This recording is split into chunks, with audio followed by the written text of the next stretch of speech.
سلام دوستان بزرگوار، درود بر شما. میخوایم در مورد میزان نما یا کسر میزان صحبت بکنیم که اصلا یعنی چی این عددی که در ابتدای هر قطعه ضربی نمایش داده میشه یعنی چی؟ البته اینو بگم که این کسری که به صورت عددی ما میبینیم فقط در کنار قطعاتی هستش که ضربی هستند، مثل تصنیف ها، مثل رنگ ها، مثل چهار مضراب ها و غیره. اما قطعاتی که مترشون آزاده مثل ردیف های موسیقی اینو ندارن. همونطوری که میبینیم اینجا نوشته شده میزان نما دوستان بزرگوار، یا یه تعریف دیگه هم داره، کسر میزان هم بهش میگن. اما این نکته مهمه که ما در دوتا تعریف، چه میزان نما چه کسر میزان، این کلمه میزان هستش در دوتا تعریف. میزان خب میدونید یعنی اندازه. ما مثلا میریم به یه میوه فروشی میگیم به میزان 2 کیلو مثلا 30 پرتقال به ما بده، یعنی به اون اندازه‌ای که من مشخص کردم به من این میوه رو بده. پس ما اینو متوجه میشیم که در قطعات ضربی و موسیقی ما هم از یک میزان سن شدن یا میزان بندی شدن تشکیل شده که ما اون قطعه رو وقتی گوش میکنیم لذت میبریم. اگر مثلا در یک میزان 2 ضرب باشه، در یک میزان 1 ضرب باشه، در یک میزان 6 ضرب باشه، یا یک میزان دیگه 10 ضرب باشه، قطعا نه تنها لذت نمیبریم، خیلی هم از اون قطعه که گوش میکنیم دل زده میشیم و کلافه میشیم. پس این خیلی مهمه که این عددی که ما در ابتدای 5 خط میزان میبینیم، اون عدده به ما میگه و مشخص میکنه که چه تعداد ما در یک میزان اجرا داشته باشیم یا حتی سکوت، فرقی نمیکنه. سکوت هم درست اجرا نمیکنیم اما جزئی از یک قطعه موسیقی هستش. بریم در تصویر بعدی. اینجا من مشخص کردم، باز همون 4/4 آوردم، نوشتم کسر میزان و میزان هایی که شما اینجا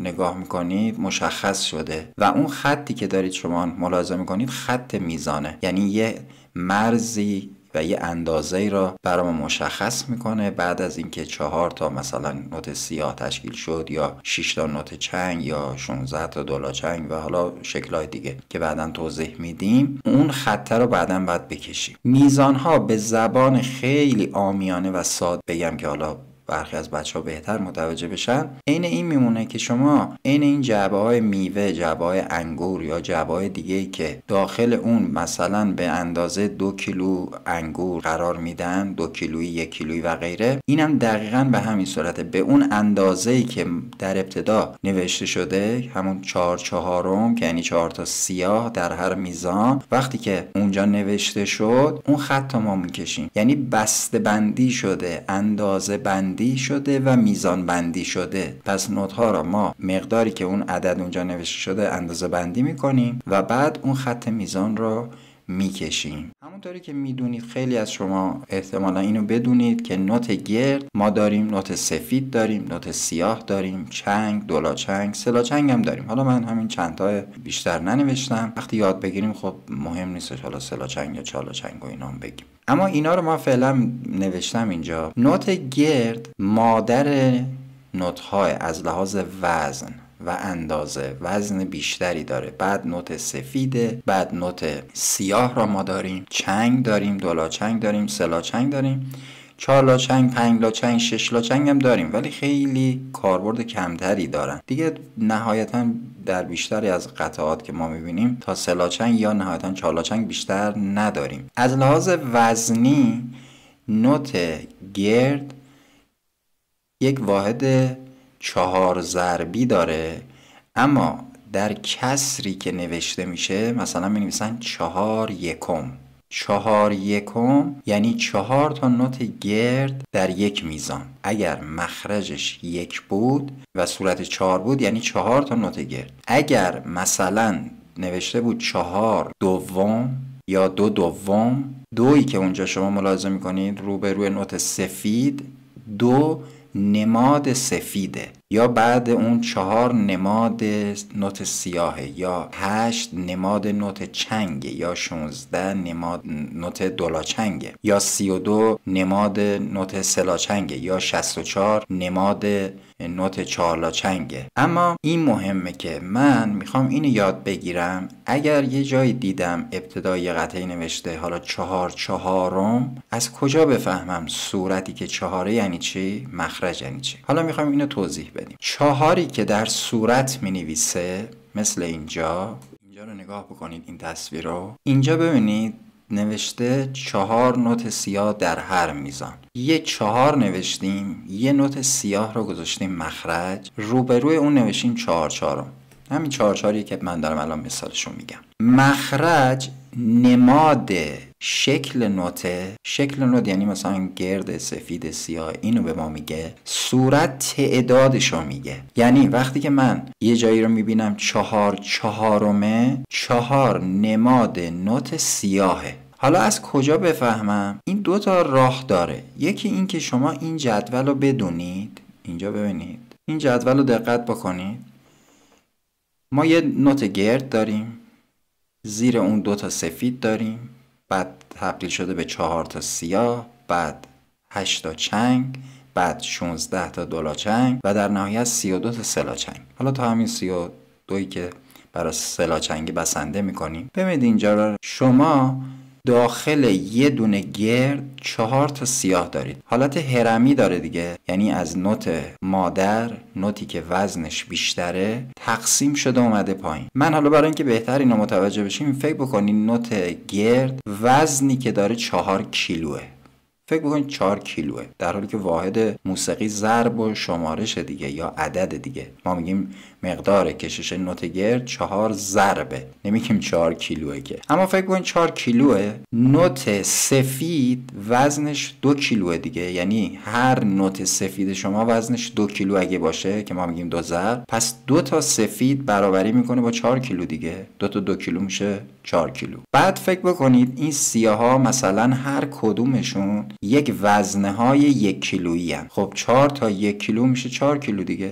پس 4 تا نوت سیاه برابری میکنه با یه دونه گرد. همینطور هر 2 تا چنگی یه دونه سیاه را تشکیل میده. فکر بکنید سیاه شما 1 کیلوه، 2 تا نیم کیلو میشه 1 کیلو دیگه. برای همینه که اینجا روبروی چنگ نوشته نوت چنگ 1/8 واحد کشش موسیقی. واحد کشش موسیقی منظورش اون نوت گرده که ما اینجا نوشتیم. شما با این نموداری که اینجا دارید ما میتونیم مثل یک بازی نوتی انجام بدیم. مثلا اگر ما بخوایم همه رو با گرد قیاس بکنیم، میگیم داخل یک گرد 2 تا سفیده، 4 تا سیاه، 8 تا چنگ، 16 تا دولاچنگ، 32 تا سلاچنگ. حالا اگر بخوایم با نوت سفید قیاس بکنیم، میگیم داخل یه دونه سفید چند تا سیاهه؟ 2 تا سیاهه. داخل 2 تا 1 دیگه، یعنی 2 تا نوت سیاه که میشه 2 ضرب.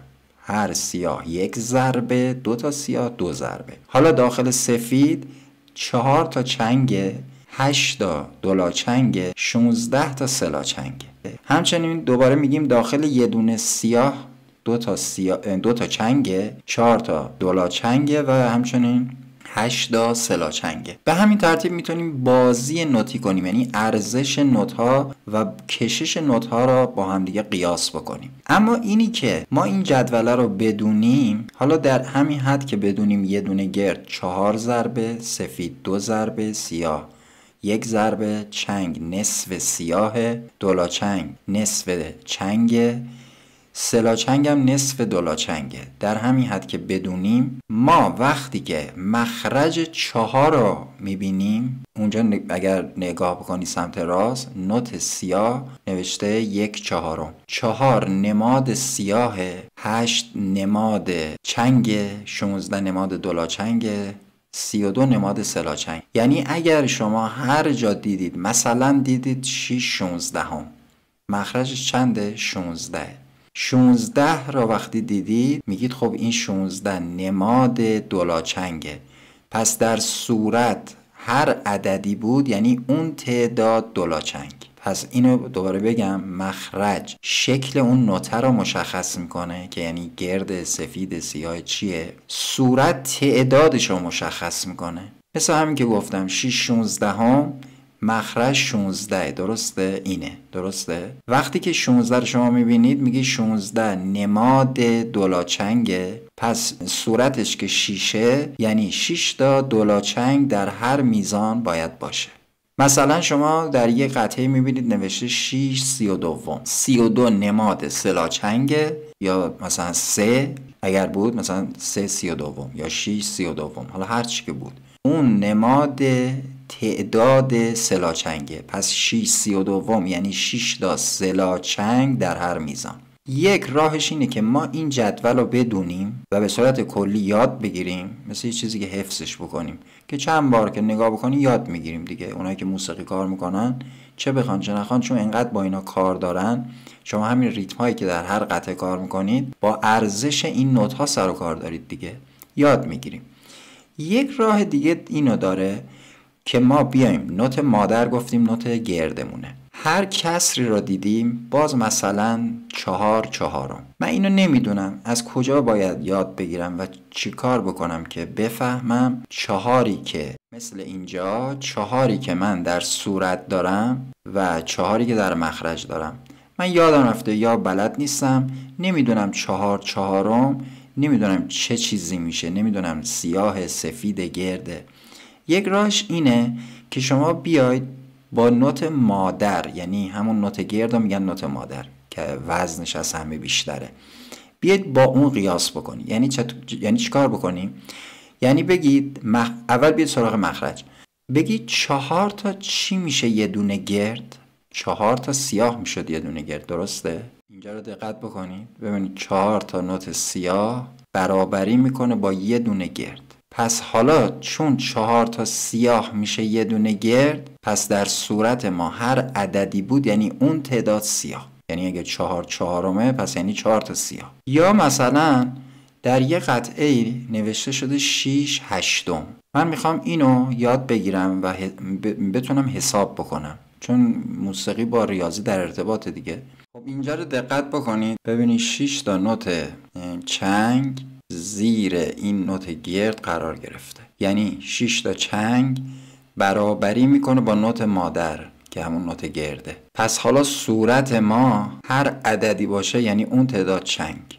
البته یادگیری این خیلی ساده، یعنی خیلی راحت ما متوجه میشیم اونهایی که مخرج 2 دارن هر عددی بود یعنی اون تعداد سفید، اونهایی که مخرج 4 دارن هر عددی بود یعنی نوت سیاه، مثل همون 4/4 3/4 2/4 مشخص میکنه که صورت ما هر عددی بود یعنی اون تعداد سیاه، چون مخرج 4. اونهایی که مخرجشون 6 مثل اینجا که چنگه، یعنی هر عددی در صورت بود یعنی اون تعداد چنگ. حالا اگر 6/16 هم داشته باشیم مخرج چنده؟ 16. الان اینجا رو نگاه میکنیم 2 4 6 8 12 14 16 تا دولاچنگ داریم. پس یعنی 16 تا دولاچنگ برابری میکنه با نوت مادر که نوت گردمونه. حالا 6 یعنی 6 تا دولاچنگ. مثلا 6/32 اگر در یه قطعه نوشته شده بود، سریع میگیم مخرج 32. 32 تا چی میشه یه دونه گرد؟ 32 تا سه‌لاچنگ میشه یه دونه گرد. پس 6 که در صورته یعنی سه‌لاچنگ، یعنی ما 6 تا سه‌لاچنگ در هر میزان باید داشته باشیم. امیدوارم موفق باشید.